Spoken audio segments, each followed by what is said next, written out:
Bonjour à tous, eh bien voilà, j'espère que vous vous portez tous bien. Et puis aujourd'hui, je vais vous lire l'album Pierre et la sorcière aux éditions Didier Jeunesse, un album de Gilles Bisouerne et de Roland Garrigue. Voilà, eh bien, allons-y.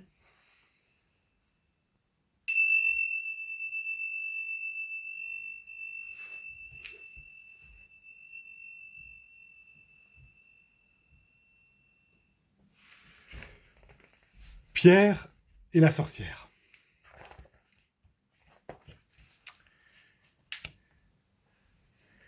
Il était une fois, rien qu'une fois, une sorcière, une terrible sorcière qui vivait dans une forêt près d'un village. Au village, les parents disaient à leurs enfants: ne t'approche jamais de la forêt, sinon la sorcière t'attrapera et te mangera. Tout le monde avait peur de la sorcière.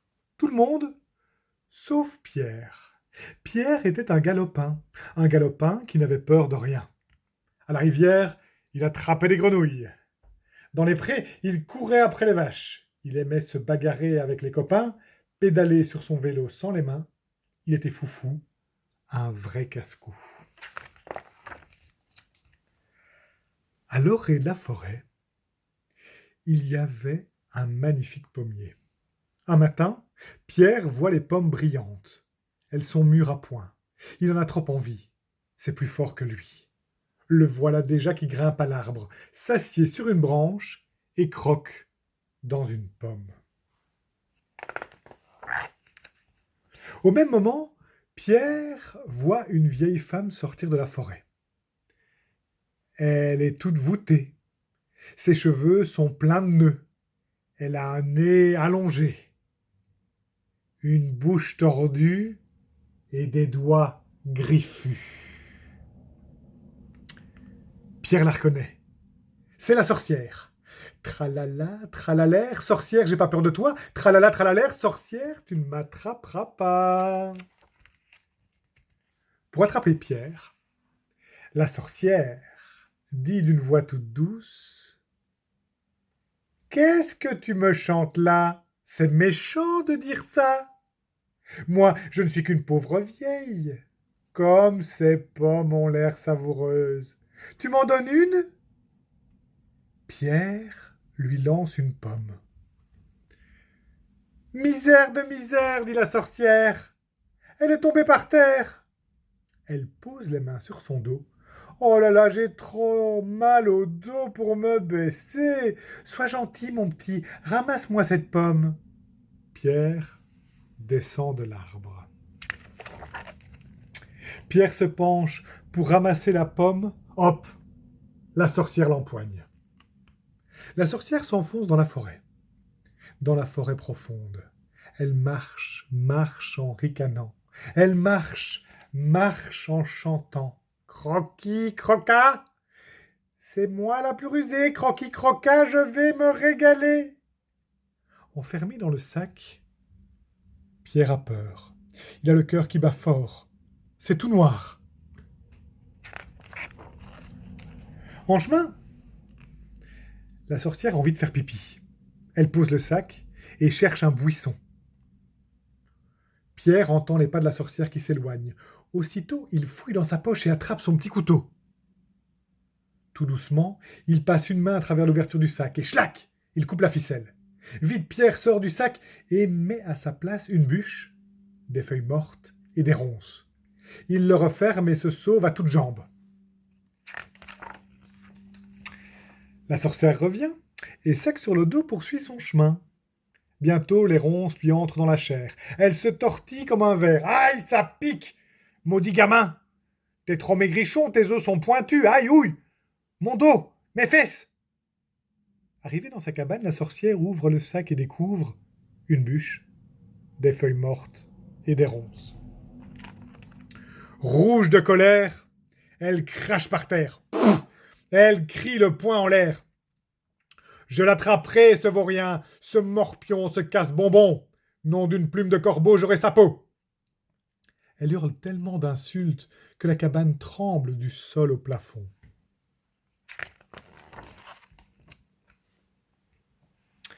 Un matin, Pierre grimpe à nouveau sur le pommier. À califourchon sur une branche, il croque dans une pomme. Et qui sort de la forêt? La sorcière. Tralala, tralalaire, sorcière, j'ai pas peur de toi. Tralala, tralalaire, sorcière, tu ne m'attraperas pas.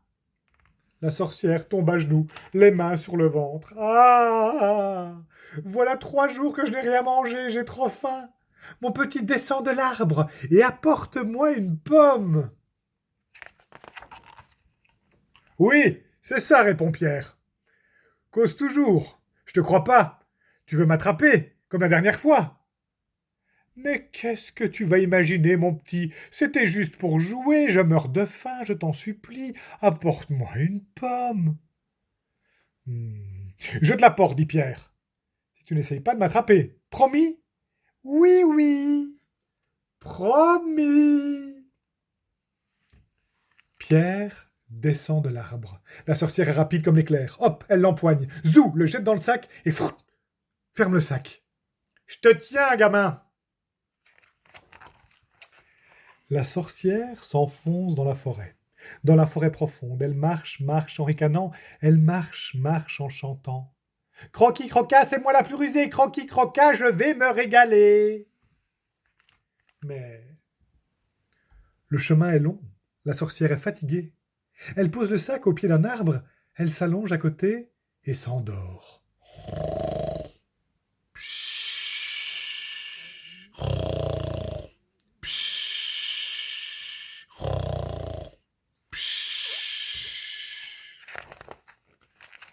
Pierre entend les ronflements.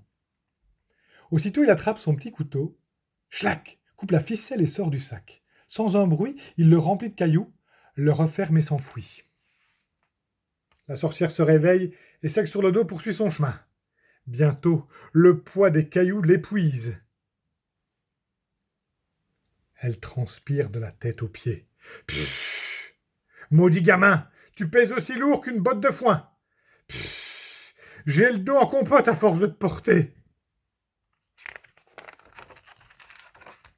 Arrivée dans sa cabane, la sorcière ouvre le sac et découvre des cailloux. Folle de rage, elle s'arrache les cheveux. Encore raté! Petit morveux, face de paix, sale gosse, nom d'une écaille de dragon, je vais péter un chaudron. Elle hurle de si grosses insultes que la cabane se fissure du sol au plafond.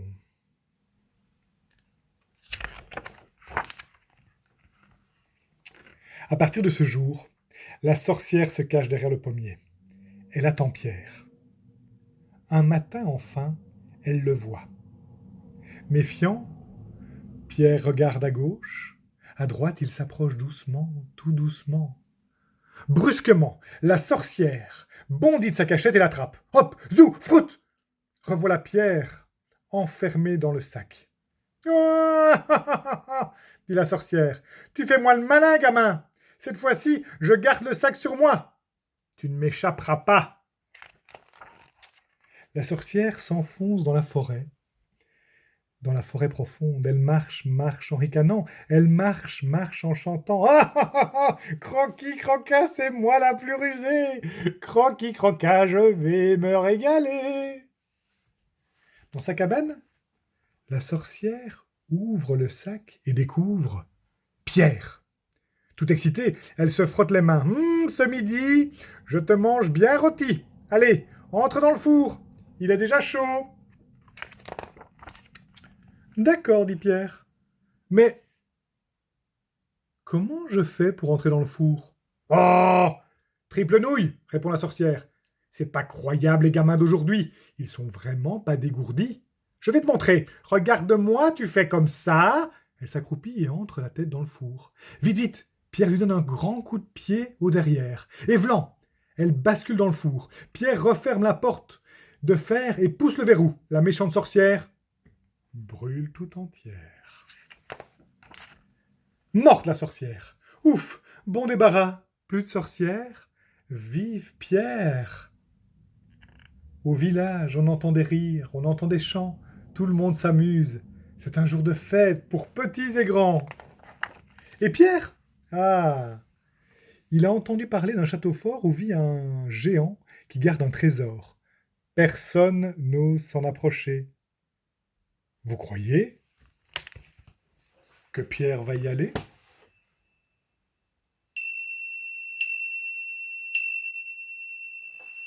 À bientôt!